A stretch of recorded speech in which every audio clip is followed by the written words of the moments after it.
আমরা গতকালকে জাতি এক মহিষী নারীকে হারালো। উনি শুধু শিক্ষায় কেন, উনি আলোকবর্তিকা হয়ে এই জাতিকে পথ দেখাবার চেষ্টা করেছে, যেখানে অনেক ধরনের কুসংস্কার, অন্ধত্ব, পারিবারিক বেড়াজাল, সামাজিক বেড়াজালের মধ্য থেকেই নারীদেরকে অবস্থান করতে হয়।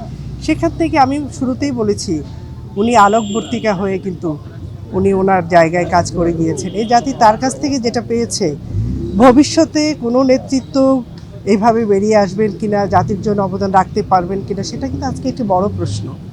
আমরা মনে করি উনি ওনার কাজে বেঁচে থাকবেন।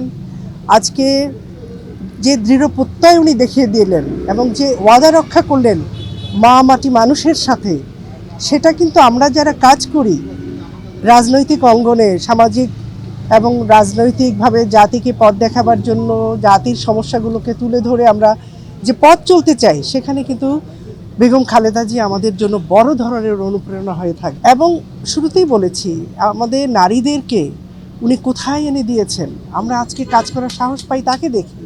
সেই জায়গাটির জন্য চিরকাল এ জাতি তাকে স্মরণ করবেন এবং তার মধ্য দিয়ে আমরা যারা পথ চলছি, সে যে মা মাটি মানুষের প্রতি যে ওয়াদা রক্ষা করেছে, সেখান থেকে আমাদের সকলের শিখবার আছে।